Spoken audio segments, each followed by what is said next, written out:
Hello, welcome to another episode of Why Should Executives Care? Technology Driving Business Outcomes. I'm Chuck Zwicker. I'm the president of Weidenhammer, and we appreciate you tuning in today on a topic that is probably a little bit more technical, but has major implications for your business and for business leaders, and that is the topic of Microsoft Secure Score. I'm joined here today with our very own Don Douglas. Don is our senior cloud security architect, and he's a Microsoft security expert. Don, welcome. Thanks for joining the show here with us. Thanks, Chuck. Great to be here. All right, so I'm going to dive right in here. Let's start with kind of a rapid fire question just to cue us up for today's episode. Give me your perspective of what the current state of the security landscape is today for middle market businesses. What do executives need to know as it relates to today's world, today's industry? Great question. It's not very friendly on the threat landscape side of things. We often hear about like the big breaches on the news. We hear about the big names that get hit, and we start to think, well, they're going after the big companies. But the reality is they get a couple of those big hits per year, but the day in and day out for the bad actors is in the SMB and mid-market space. That's where they're making the most of their money. Right now, if you took all of the bad actors of the cybercrime industry and you made it an economy, it's the third largest economy in the world, right behind the U.S. and China. Wow. So what I'm hearing is SMB, small to medium-sized businesses here, or middle market businesses, are becoming larger targets because they're, in some respects, kind of easier to crack into. They're not as heavily invested in cybersecurity, and the bad actors are going after them with a vengeance now that we haven't seen before. Exactly. Yeah, the wall's not as high, so they make their bones there. That's where they're making their money, and now you're looking at mid-market businesses that are up against an adversary that's got a budget of trillions, right? So they're adopting technology and AI and things like that at an incredibly rapid pace, and mid-markets, left to try to keep up with them. From a business perspective, you've got to be perfect. You've got to block every single attack. From an attack perspective, they got to be successful one time. Yeah, they only have to get in once, right? So transition a little bit to Microsoft. Obviously, this is a space that Microsoft has and is investing pretty heavily into, correct? Yes. A lot of people don't realize it, but Microsoft's actually the largest security vendor on earth. Nobody's really bigger than them in terms of the data that they see, because they're looking at across the business landscape with M365, they're looking at Active Directory logins, they're looking at down to your kids' Xbox logins, right? They're seeing a massive amount of data, and they're able to take that data and turn it into actionable security products. So they've got a huge line card of that built right into their stack. Interesting. Okay, so let's keep going. Let's drill down into this. What really is Microsoft Secure Score, and kind of where does it live in the Microsoft ecosystem, kind of in the Microsoft tech stack? Yeah, it's built right into the Microsoft 365 platform, and as well as the Azure platform. And it's looking at your environment across a number of pillars, from identity to data to applications and devices. And it's giving you a posture score. It functions like a lightweight cloud security posture management, or CSPM, tool that helps you to quickly assess how your environment is configured to match up to security best practices. Okay, so what I'm hearing is it's not preventing security breaches, right? It's just kind of offsetting your risk or giving you a better understanding of what your security posture is. Yeah, it works like a credit score for your security posture, right? It's giving you like a numerical value. This is what you look like from a security perspective, and it gives you the ability to track that over time, so you can see how you're trending. It gives you the ability to look at that against peers of similar size, so that you can kind of understand where you're at in the security hierarchy. So people may have heard of Microsoft Defender. Where does this tie into Defender? You can view your secure score from within the Defender console, and it leverages a lot of what it's able to see through the Defender stack. to be able to give you that score. So if you've deployed Defender for Endpoint, if you've got Defender for Office 365, it's able to see how that's configured, the data that that's able to see, and help to map that against how you should be configured from a best practices standpoint. Okay. All right. I feel like Microsoft's kind of almost gamified this a little bit. I mean, when I look at our secure score and our dashboard, I see kind of our score. I see how we rank against other companies. So I kind of, feel like, I need to be competitive against my peers and my competitors. It feels like it gives me recommendations of what we should be doing to kind of harden our infrastructure here. Is that the right way to look at it? Yeah, it does. And it actually ranks them for you to help you figure out where should I be focused, right? It helps you look at it across different domains like identity or devices, but then it also boils it right down to where are you going to get the most gain for your, effort, right? And you can see by the change that it's recommending how much that would change your secure score. So where are you getting the most bang for your buck, essentially? Okay. All right. So let me come back to that from a business standpoint in a second. Drill down a little bit, kind of walk us through how Secure Score actually works. If it would make sense, picture's worth 1,000 words here. I can actually take you in and show Oh, sure. you a Okay. You share demo your of Secure screen and Score. And yep, and let me bring this up here.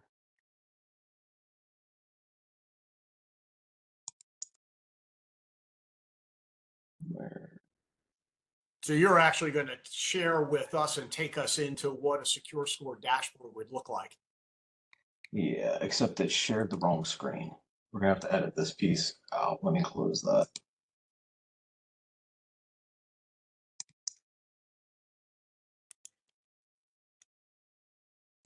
All right, so I'm going to come back to some of the business benefits in a second, but let's drill down a little bit here. Kind of, I don't know how you would do it, Don. Can you walk us through how Secure Score actually works here? Sure. Yeah, I can actually bring up a demo environment and show you kind of what Secure Score is and how easy it is to kind of drill down in and see what you need to be doing from a Oh, security perfect. perspective. Okay, good deal. So you're going to take over the screen here. Yep. All right. So what we're looking at here is the secure score from within the Microsoft Defender console. And you can see it's got it broken down in a couple different ways for us to be able to look at an overall score. And you can see here it's trending. Are we getting better? Are we getting worse?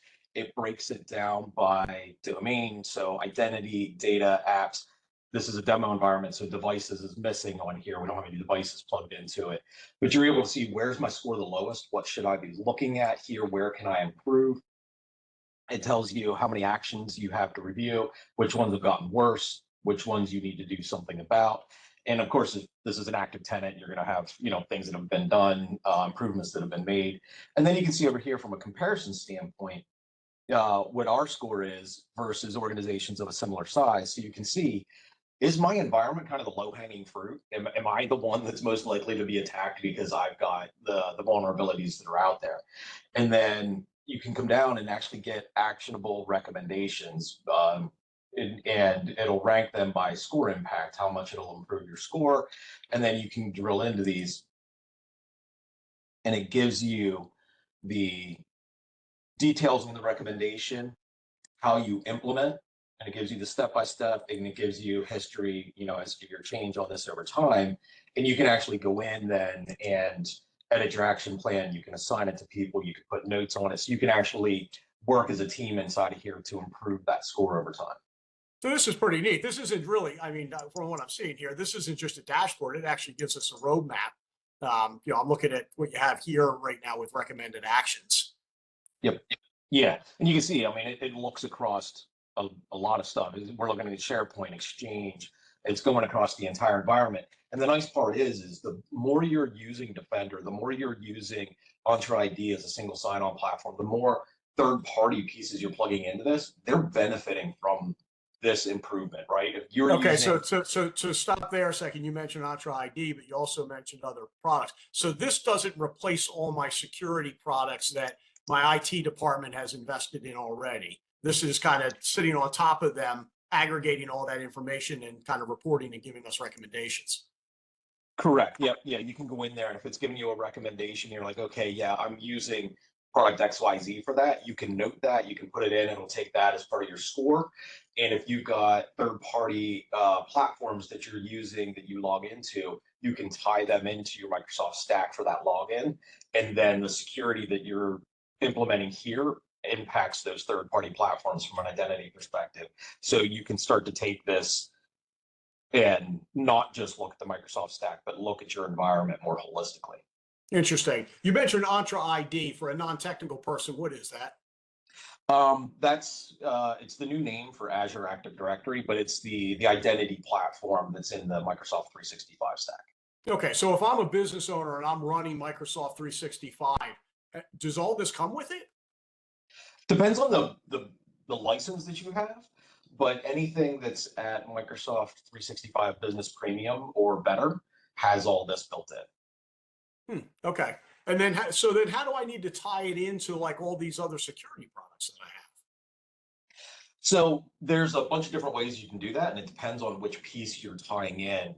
I keep going back to identity because that's one of one of the first things you end up tying in to Microsoft is the identity piece. But you simply point those other applications at Microsoft for the login, the authentication and authorization piece, so that you use a single login to get into your workstation, to get into Microsoft 365, and to get into those other platforms. So it gives you a user benefit, right? Single sign-on is making it easier for users, but at the same time on the back end, you're able then to apply that security across the environment. If you're using other platforms for other security pieces, you're able to, it depends on what you're using, but pieces of that can report back in. And you can tie this to your SIM tool, right? So this can talk to your SIM tool as well as those other pieces. So really, we're getting a little bit into the weeds here, but there's, depending on what you need to tie in, Microsoft has a very open architecture here that we can tie this into other pieces pretty easily. Gotcha. Okay. Interesting. So shift over to the business a second. I mean, come back to it. I'm a CEO, I'm a business owner. Why should I care about Secure Score? I get the technical aspects of it. I've got people or partners that can help me kind of implement this and manage it. But why should I care as a business person? That may seem obvious, but let's drill down. So, yeah, in today's world, there's a couple reasons. One's insurability, right? If you're following your Secure Score recommendations, chances are your cyber insurance security company is they're happy with you, right? You're meeting up to their policy standards, so you're a lower, might get better rates. If you get breached, your claim's probably not going to get denied because you've implemented, the security that needs to be there. From a risk perspective, business interruption, business downtime has a massive financial impact. If you're, working to get your secure score as high as possible, the chances of a cyber attack impacting, your business, so that's, uh, real quantifiable dollars for companies. I saw in the dashboard before, it looked like you could kind of go back and historically look at where you've been, what you've put in place, where you are now. So if I'm kind of auditing, you mentioned cybersecurity, and I deal with our insurance brokers all the time. I can kind of give them an audit of, where snapshot of where we were 6 months or a year ago, what we've put in place, and where we are now as a result of our score because of the things we've done. Am I saying that correctly? Yes, yeah, it does. It gives you a history in there, so you can see, are you trending up? Are you trending down? That score actually updates every day, right? So this is kind of real time, live data because the recommendations are always changing. Your environment is never static, so this keeps up to date with that on a day-to-day basis. But over time, you should be seeing a line that's trending up, and you can see based off of how many recommendations there are, what your score is across the different attack surfaces. Are you putting in place what you need to be putting in place for due diligence? Interesting. Okay. Can you give me an example? Like, give me a real world example of a client of ours, how they're using Secure Score to kind of help their business and some of the things. Sure. We've got a client in the fintech industry that leverages this pretty heavily. It's monitored quarter over quarter based off of what the recommendations are. They do quarterly like security sprints. to implement, the next round of recommendations to keep that score as high as possible. It's giving them, of course, the insurance benefits. It gives them the ability to pretty easily complete a SOX audit at the end of the year. So they have that SOC audit. Being in fintech, right? That's a nice audit to be able to show to their clients and customers, saying, "Hey, look, we're doing our best practices here." But then they're able to leverage their security posture as part of their branding. When Hmm. they're going to market, they're able to say, "Hey, look, we're ahead of the curve here. We're doing the stuff you're hearing about in order to make sure that our systems and the data that we have of yours is safe going forward." Yeah, it's interesting. So it's not just being used by IT to improve their posture, but they're actually getting advantages out of it by reporting out to good. Yeah, in their case, it's their clients. It could be shareholders. It could be their board, their advisors. Sounds like it's a good tool for auditing and reporting, not just kind of driving compliance within IT. Yeah, yeah. We actually present their score and their recommendations to their steering committee on a quarterly basis. Interesting. Okay.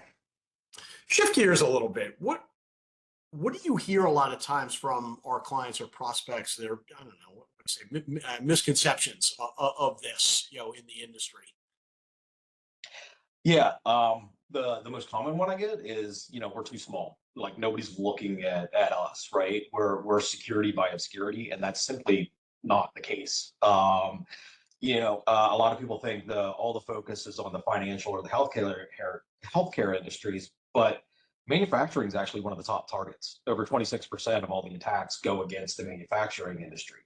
Um, so there's no safe industry, there's no safe size of company to say, okay, they're not targeting me.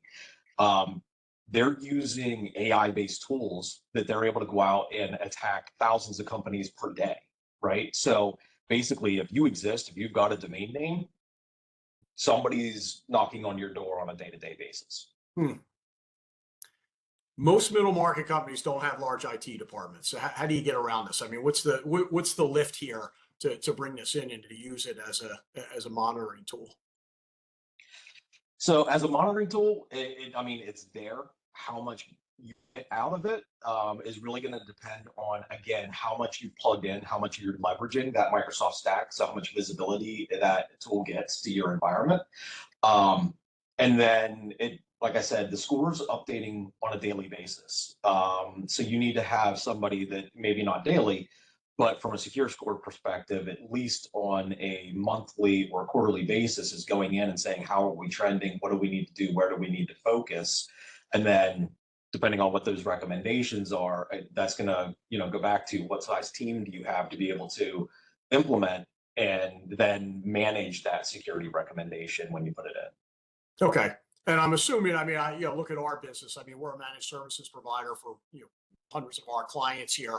Talk a little bit about how we use this to help educate the client and to help do our job as their managed services provider. Sure. Yeah.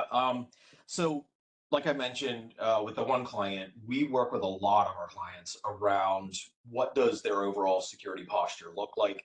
The secure score is a big part of that for our clients that have a focus on the M365 environment.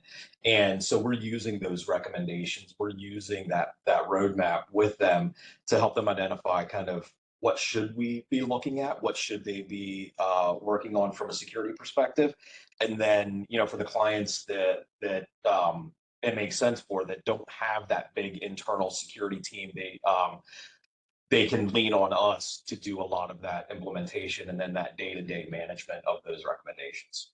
Yeah, I saw earlier when you were sharing the portal that when you get down into specific actions that can be taken, you can assign them to certain people and kind of Yeah, track the outcome and the status of them. yeah, correct. So we're able to go in there and say, okay, this one gets assigned to like internal IT person X, right? And they need to get that implemented, but maybe some of the other ones get assigned to Weidenhammer to say, okay, over the next month, we're going to get this in place, we're going to get it tested, and then deploy out to the environment. And you're able to go in then and kind of see, am I on track? Am I getting my security initiatives completed? Great.